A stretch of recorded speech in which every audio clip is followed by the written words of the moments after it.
The rain had been falling since dusk, and the hills had gone the color of old iron.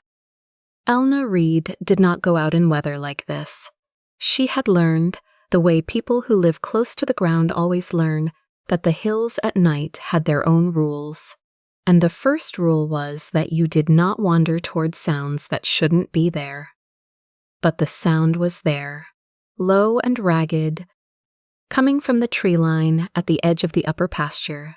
Not a howl, not a bark, not the ordinary voice of an animal at the boundary of the world. It was something closer to a person trying not to cry. She took the lamp. She told herself she was only going as far as the fence post. She lied.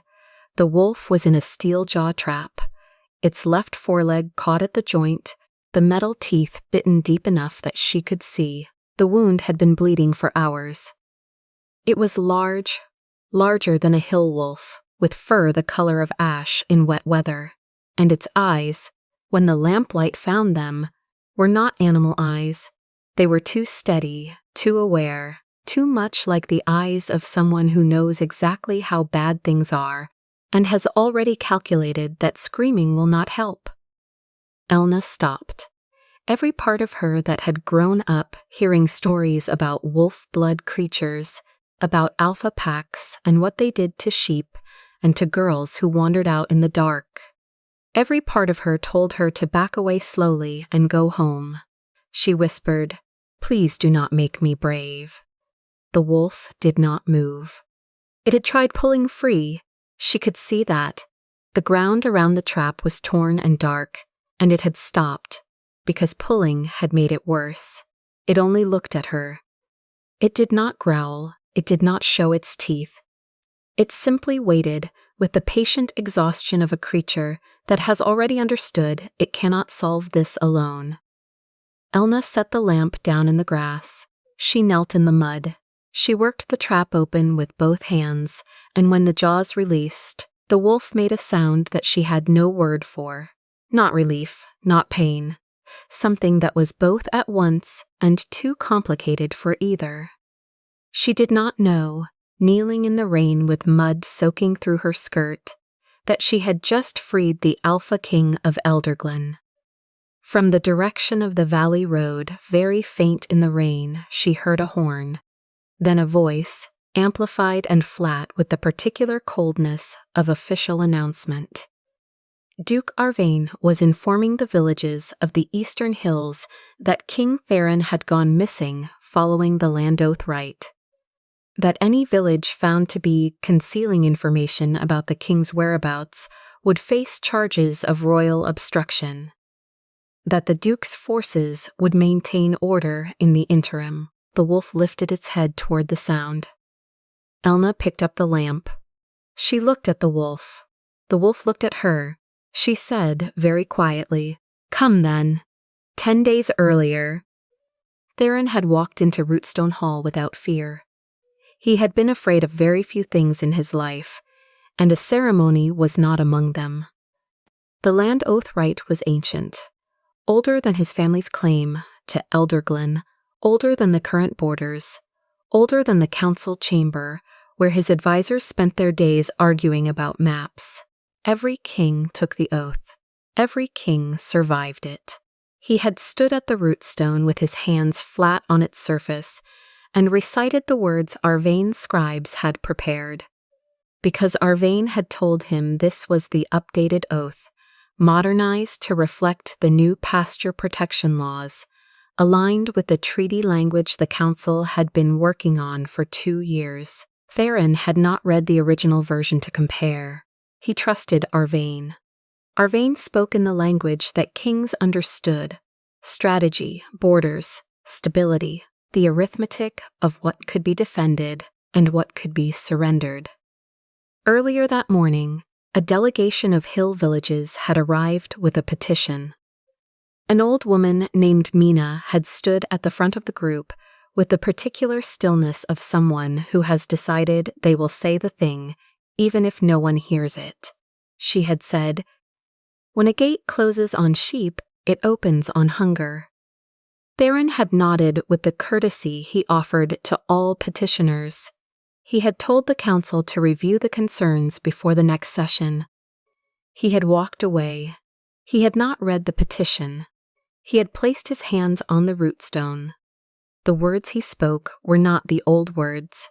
He did not know this until the stone went cold, until the cold moved up through his hands like water finding cracks, until the light in the hall turned the wrong color, and Arvane stepped back, just slightly, just enough, and Theron registered the movement too late to understand it. He tried to call his wolf soul. Nothing answered. The shift came anyway.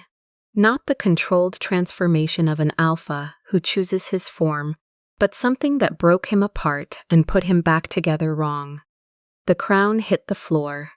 He hit the floor after it. When he woke, he had 4 legs, no voice, and no way to explain to the guards running into the hall that the wolf in the corner was their king. He ran, because they had spears, and because a wolf that cannot speak is a wolf that cannot argue. Elna's family had not always been poor. Or rather, they had always been the kind of poor that doesn't feel like poverty until the rules change. They had had enough cows, enough sheep, enough land right in the old grazing commons to get through most winters with something left over. Then the grazing levy arrived. Then the Royal Pasture Protection Act. On paper, her father explained, it protected animals from theft and ensured orderly use of the shared land. In practice, it meant he owed a fee every time he moved the flock through the old droving road that his own grandfather had used without asking anyone's permission. He tried, once, to take the old path anyway. The one that cut through what was now listed as royal pasture, the one that avoided the levee checkpoint. The soldiers were waiting. They took 6 sheep. They told him it was the fine for non-compliance. The following winter, Elna's brother Joss had fallen sick with the particular sickness of children who are not getting enough. Thin and slow and quiet in a way that frightened her more than noise would have. She had watered down the last of the milk to make it stretch further. She had told Joss it tasted better that way. She did not think she had ever hated anyone as much as she hated whatever hand had signed the paper that made this legal. She had not known then whose hand it was. When the announcement came that King Theron had gone missing, the village of Brackenfold did not celebrate. They quietly worried about what came next. Because in the hills, you learned early, when power shifted above, the weight of it always fell down. Elna went to check the upper pasture in the rain. She came home with a wolf. She did not bring it inside the house. She was frightened of it, still, in the way you remain frightened of something, even after you've helped it. Perhaps more so, because now it owed you something, and you didn't know what it would do with that. She cleared out the old lambing shed instead. Healer Leora came in the morning, because Elna had not slept and it showed, and because Leora had an eye for trouble that had nothing to do with formal training. Leora cleaned the wound without comment. She looked at the steel of the trap, which Elna had brought in from the pasture, without quite knowing why. Leora turned it over in her hands. She said, "This isn't a shepherd's trap." Elna asked what she meant. "The metal," Leora said, "the joints. This is Lomark steel. The kind the noble houses use for wolf blood hunting. It's not made for common animals." The wolf lay on the straw and watched them talk about it. That was the thing Elna kept returning to. It watched. Not the way animals watched, tracking movement, assessing threat. It watched the way a person in a room watches a conversation about themselves. When she had washed her hands and sat on the low stool by the door, she had spread out the old land map her father had drawn, the one that marked the old grazing routes, the ones that predated the levee, the ones the older generations still referred to as if they were roads instead of memories. The wolf had turned its head and looked at the map. For a long time, Elna had told herself she was imagining the pattern. She had said, mostly to herself, Ash. The wolf had looked at her. She said, I'll call you Ash, because of the rain. It had not objected. Theron spent 7 days in the lambing shed, and they were the most instructive days of his life. He could not command. He could not explain. He could not offer anything in exchange for what was being given to him. He watched Elna count copper coins on the table through the open shed door. He watched her calculate which of the 3 remaining animals could be sold and which had to be kept for spring. He watched her brother Joss carry water twice the distance he should have had to, because the nearest common stream was now behind a levee gate. He watched an old woman from the neighboring property come by to warn Elna that the soldiers were doing a head count of livestock, and that anyone who had underreported animals in the last year should be prepared. He watched Elna's face during that conversation. He had seen a great many faces in council chambers. He had seen people present problems to him as abstractions, a percentage reduction in productivity, a modest increase in unrest, a manageable level of rural dissatisfaction. He had never seen a person calculate, in real time, whether she could afford to be honest. A boy threw a stone at him one afternoon, frightened because his family's last dog had been killed by a hill wolf the previous winter, and he was not old enough to distinguish between fear and blame. Theron's first instinct was the deep, automatic anger of an alpha who is not used to being challenged by anyone, let alone a child.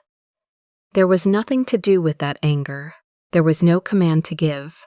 There was no authority to invoke. He simply stood and let the stone fall short and waited for the boy's mother to call him inside.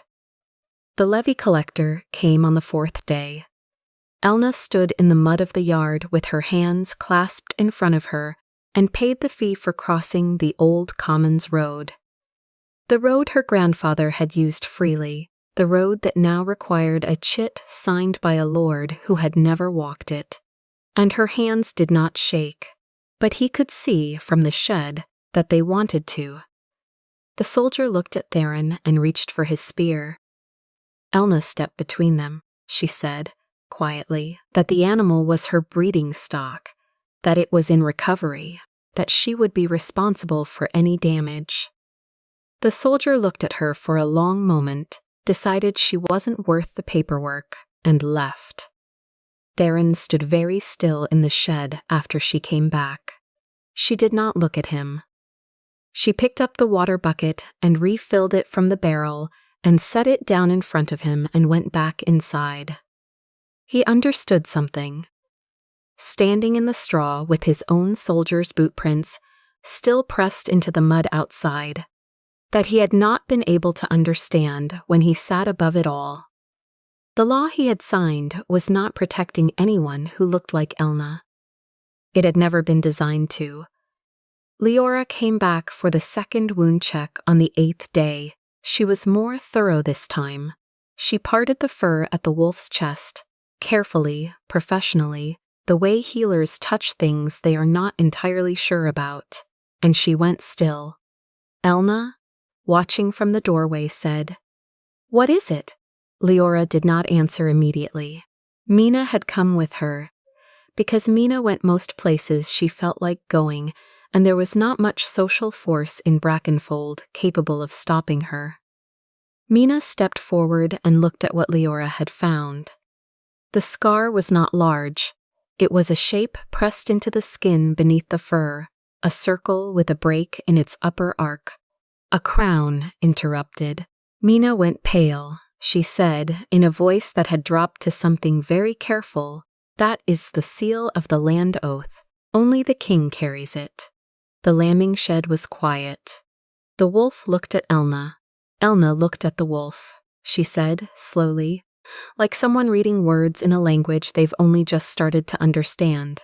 The wolf, Mina said, is King Theron." Elna stepped back. Her heel caught the doorframe and she caught herself on it, and she stood there with one hand gripping the wood and the rest of her very still. Theron tried to move toward her. She moved back, not running, just putting distance between herself and what she had just been told. She said, "I fed you with milk my brother once needed." It was not an accusation, exactly. It was not a question. It was a statement of fact delivered in the voice of someone whose facts had just rearranged themselves around a truth she hadn't asked for. Theron stopped. There was nothing he could say. There was nothing he could offer. He could not tell her he was sorry. He could not explain the grazing levy or what he had, and hadn't understood when he signed it. He could only stand in the straw of the shed she had cleared out to keep him alive, and let the silence say what it was. Elna made a decision. She could not have explained it cleanly afterward. It was not a strategic calculation, not a moral position clearly arrived at, but something murkier and more honest. She was afraid of what would happen to Brackenfold if she turned him over to the soldiers. She was afraid of what would happen to him if she didn't. She was afraid that if he went back to the throne exactly as he was, nothing would change. She said to Mina and Leora, "He stays, for now. No one says anything." It lasted longer than it should have. She told herself it was caution. She told herself she needed time to understand the situation. She told herself that hiding a cursed king was complicated and required planning. Arvane's soldiers came through Brackenfold twice. They did not find anything. They were not gentle about looking. On the second visit, Elna heard that they had moved east, toward Stonebrook. She thought, "They'll find nothing there either." She was wrong. Arvane did not need evidence to make an example. He needed a target. Stonebrook was smaller than Brackenfold and less able to defend the accusation. The soldiers came with a written order. Suspicion of harboring information material to the king's disappearance. And they were very thorough.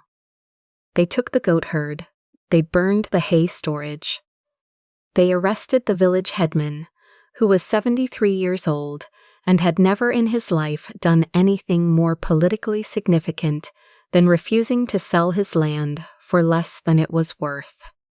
They barred the village from the winter stream.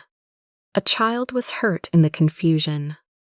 Elna heard about it from Joss, who had heard it from a trader passing through. She went outside and looked at the smoke on the eastern horizon and understood what she had done. She had made a private choice, and other people were paying for it publicly. She had protected one wolf in a shed and left a village exposed. Mina came to find her standing in the field, not moving. The old woman stood beside her for a moment and then said, "Private mercy is not justice, child. A hidden king cannot return stolen land." Elna did not cry until she got back to the shed. She sat on the ground in front of the wolf and said, "Stonebrook." They burned their hay. A child was hurt. Because I was afraid to do what I should have done a week ago. The wolf came and lay down beside her. Not touching. Just present. She wiped her face with the back of her hand. She said, "So we stop hiding. But we don't just walk you back to the throne and hope for the best. We show them what you were and what they did and what the land actually looks like when you see it from down here." She looked at the old map on the wall. We show all of it. Mina knew things. This was the fundamental fact about her. She had been walking the hill roads for 60 years, and she had a memory for land the way some people have a memory for faces. Not as a list, but as a body, as something she had moved through, and that had moved through her. She knew which streams had names in the old tongue that predated any royal charter. She knew which boundary stones had been moved and when, because she had a habit of pressing her palm against them every time she passed, and she knew how they were supposed to feel. She knew the grazing songs, those long, tuneless, deeply functional songs that the hill communities had used for generations to pass down information about routes, seasons, water sources, and shelter points, because a song could be remembered when a document could be burned. Elna came to her the morning after Stonebrook, and Mina started talking. Joss dug up a boundary stone at the edge of the upper field, following the directions Mina described, and found it 3 feet from where the new survey marker said it should be. Under the old stone, the roots of a hawthorn tree had grown around it for decades. Physical proof that this was the original position, not the relocated one. Leora went through her records and found the inconsistency in the tax ledgers, fees listed under Arvane's collection record that exceeded the rate established in the very law that was supposed to set the limit. Arvane had been collecting more than the law allowed. He had been doing it for 2 years, and under the Eastern Commons, in an area that had been quietly reclassified as royal pasture and slowly enclosed over the past 3 years, Leora found an old mining survey, not her own discovery, but a document her grandmother had kept. From a time before the levies, when a royal geologist had noted the presence of silver salt deposits beneath the hill grazing lands, someone had known what was under that grass before the first levy was ever proposed. Elna learned to say their names out loud, the villages, the roads, the stones. Every time she had to say them in front of someone other than Mina or Joss, her voice tried to close. She let it open anyway. Theron went with her, not leading, not commanding. A wolf with a healing leg walking at the edge of every gathering, watching. He was the only witness who had been present at the rootstone, and who had seen Arvane step back. He was also the only one who could not say so. Arvane found out. Of course he found out. He had soldiers in the hills for exactly this kind of intelligence, and a shepherd girl asking questions about old grazing songs and displaced boundary stones was not a discreet operation. He sent Captain Garrick. Garrick was not a cruel man. He was a careful one, which is sometimes harder to work around. He had served Theron for 12 years and had transferred that loyalty to Arvane's interim governance because Arvane had shown him a plausible explanation for everything. The king missing, the need for stability, the danger of hill villages, spreading rumors about royal curses and fraudulent oaths. He arrived at Brackenfold with 6 soldiers and an order to capture the wolf. He found Elna in the field, standing in front of the animal, which was sitting behind her and watching him with those eyes. Garrick had been around enough wolf-blood creatures to know that something was wrong here. Animals sat like that when they were calculating. He reached for the royal oath, a small thing, a phrase used for formal identification of wolf-blood lineage. Something any pack member would respond to reflexively, and he spoke it. The wolf lowered one foreleg, not both. One, the same way a soldier kneels, not in submission but in recognition. Behind Garrick, one of his men raised a crossbow. Elna stepped forward. She said, "You called him a beast because beasts cannot testify." Garrick looked at her. She said, "He was in that trap for hours before I found him. In a low-march steel trap, Captain. The kind that only comes from noble hunting stores." Garrick's hand was very still. "Call off the bow," Elna said, "and I'll show you everything we've found. Or fire it, and Arvane gets to write the only story that comes out of these hills." Garrick stood for a long moment. He lowered his hand. He said, "What are you asking for?" Elna said, "Open Hill Court." Hill Court was not a palace procedure. It was older than the palace. It was a provision in the original grazing charter, the one that predated the current throne by 4 generations, that said any community with a land dispute could call a public hearing at the nearest crossroads of recognized droving routes. No walls, no appointed judges, just the land, the people who worked it, and whatever evidence anyone wanted to bring. Arvane arrived at Rootstone Field with soldiers, lawyers, and a stack of legal documents that proved on paper that every enclosure and every levy had been lawfully authorized by the king's seal. Elna arrived with Mina, Leora, Joss, Garrick, representatives from 11 villages, 3 boundary stones, a wolf, and the old maps. Arvane looked at her and said, "This is not a legitimate proceeding," she said. "Then, let the land answer through those who walked it." Mina sang first. It was not a beautiful song. It was not meant to be. It was a route. A sequence of landmarks, water sources, shelter points, seasonal gates, and common crossings that had been memorized and passed down because the people who needed it could not always afford to write things down. When she finished the first section, an old man from Highreach began the next. A woman from Stone Meadow continued after him. The song covered the territory that Arvane's maps described as royal pasture. Every feature it mentioned had been there longer than the levy. Every rite it described had been practiced before the act was written. Joss brought the stone forward. He set it down and showed where the roots told the truth about its original position. Leora presented the tax records. She presented the mining survey. She said, simply, "The silver salt deposits run directly beneath the eastern commons. The commons that have been enclosed since the levy began."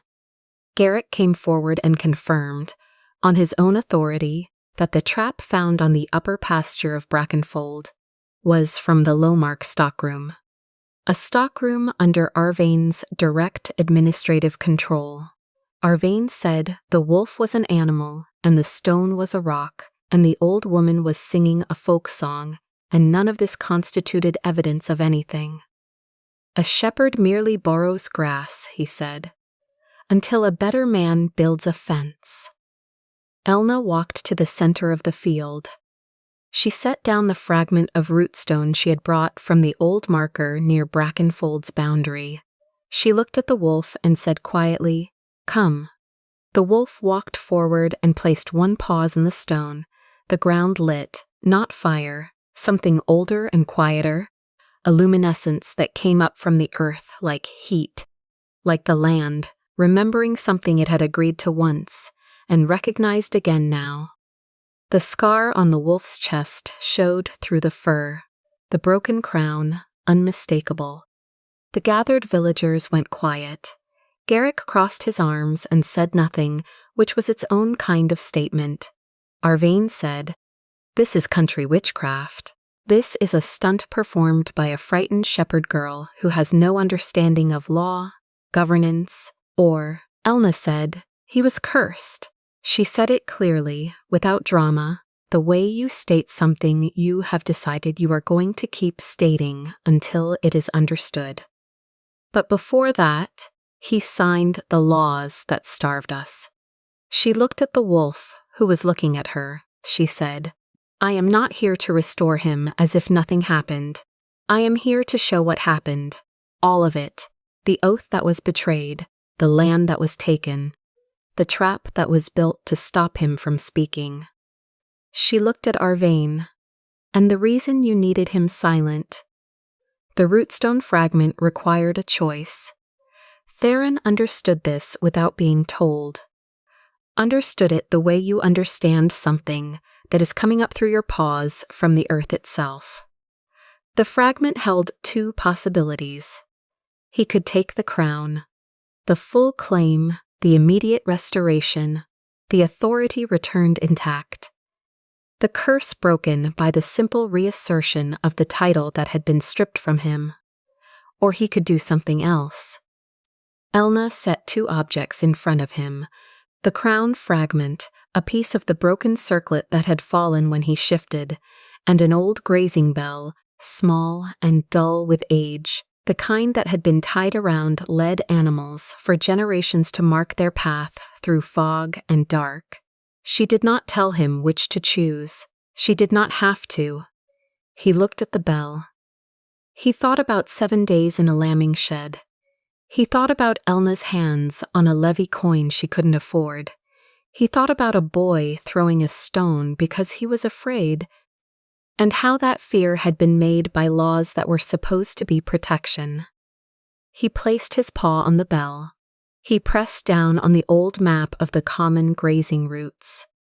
His blood from the wound that had not fully healed met the paper at the line of the eastern droving road. The curse broke like ice in a warm room. Not violently, not dramatically, just a release, a slow unfolding. He was on his knees in the field before he was aware of having knees, shaking and cold and entirely without dignity, which was probably appropriate. Garrick moved to him. Theron held up one hand. He turned first to the gathered people of the hill villages. He did not stand to address them. He stayed on his knees in the grass. He said, "I signed laws I did not walk, and you bled on roads I called protected." Arvane shouted something about this being theater. Theron could feel command returning to him, deep and immediate, a royal pressure waiting behind his voice. He did not use it. Garrick arrested him on the strength of the trap evidence alone, which was enough for criminal prosecution, regardless of what anyone thought about talking wolves and glowing stones. Theron stayed on his knees until the shouting had died. Then he stood. He looked at Elna.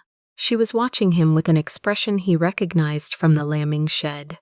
"Careful, not ungenerous, not certain," he said. "I'll need your list. The one you've been building. The roads and the stones and the songs." She said, "What for?" "Because," he said, "I have a charter to rewrite." The Common Grazing Accord was signed 3 weeks after Hill Court in Rootstone Field, not in the throne room. Theron had suggested the throne room. Elna had pointed out that the people most affected by the document would have to travel for 2 days to reach it. They used the field. The accord returned the ancient droving roads to common right. It reopened the shared streams. It cancelled the grazing levy for any household whose herd fell below survival threshold. It barred lords from seizing livestock during winter months. It required all royal pasture claims to be reviewed by Hill Court within a year. It mandated that boundary stones be resurveyed by representatives of the local villages alongside the Crown's own surveyors, with both parties required to sign the result. It established a seat for Hill Village representatives in the Kingdom Council. It stated explicitly that no future land law could use the language of border defense to justify enclosure of common grazing land without a documented military necessity reviewed by the Council and Hill Court jointly. It provided for Stonebrook's restoration, the goat herd replaced, the hay storage rebuilt, the headman released, the winter stream access restored. Arvane said, from custody, that this would collapse the kingdom's revenue structure. The kingdom did not collapse. Elna was appointed voice of the hills, not queen, not consort, not a title that attached her to Theron, a title that attached her to the villages, to Brackenfold and Stonebrook and Highreach and Stone Meadow, and the 8 other communities that had sent their oldest members to sing the droving songs in a field where a cursed king had knelt in the mud and chosen a bell over a crown. Theron said, at the signing, the old crown heard maps. It did not hear bells. Elna looked at the document in front of her, she said. Then let the bells speak before the maps are signed. She picked up the pen, she signed. He came to Brackenfold a month later, not in a procession, not with guards. He came in the late afternoon, when the light was doing what light does on autumn hills, going golden low and sideways. making everything look like it was being seen for the first time. He had mud on his boots. She noticed that. Actual mud, not the ceremonial kind. The kind you get from walking a road that is not well maintained because no one has considered it a priority. He said, I walked the Eastern Droving Road, the whole length. It took me 3 days. She waited. He said, You knew me best when I had no crown, no voice, and no way to reward you. She said, That's when you were hardest to lie to. He stood in the yard of the lambing shed, the same shed, still faintly smelling of straw and old medicine, and he looked at her the way he had looked at the map that first night, when he was still a wolf and she was still a woman who didn't know what she'd carried home from the rain. He said, I'd like to walk the Western Road next. I was told it crosses through Brackenfold in spring. I thought I might ask if there was someone who knew it well enough to show me where it went wrong. Elna picked up the old grazing bell from the shelf inside the door. She held it out to him. He took it. She said, Walk the road first, then ask again. A year passed. The Hill Council met 4 times that year in Rootstone Field, once in the council chamber and once in the middle of the Eastern Commons, when a surveying dispute needed to be settled on site. Joss had grown 4 inches and was learning to read land maps from Mina, who maintained that the songs were better but acknowledged that the maps were faster. Stonebrook's headman had been released within the week. The goat herd had been returned by summer. Mina sat on the boundary review board and was, by general acknowledgement, the most difficult member. She considered this a compliment. One evening in late autumn, a proposal came before the council from a trading consortium that wanted to reroute a commercial road through the Western Hill Corridor.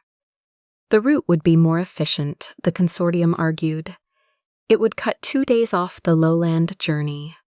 It would cross, incidentally, through 3 of the old droving paths currently protected under the accord. Theron had read the proposal. He understood the logic. He also understood, now, that he had once found the logic of these things very persuasive. He looked at Elna across the council table. She was already looking at the map, tracing the line of the proposed road with one finger. She turned to an older shepherd at the end of the table. She said, Who has walked that road through winter? The man stood.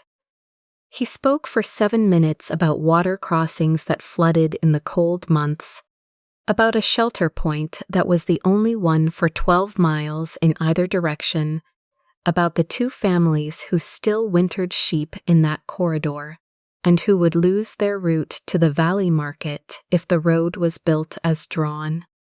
The consortium's representative took careful notes.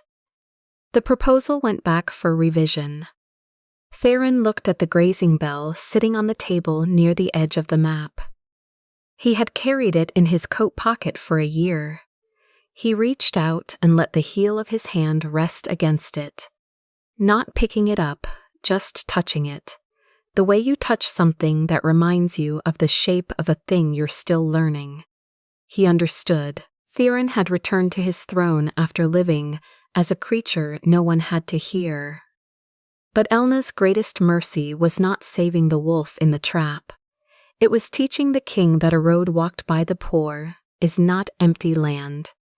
It is a promise the crown has no right to fence away.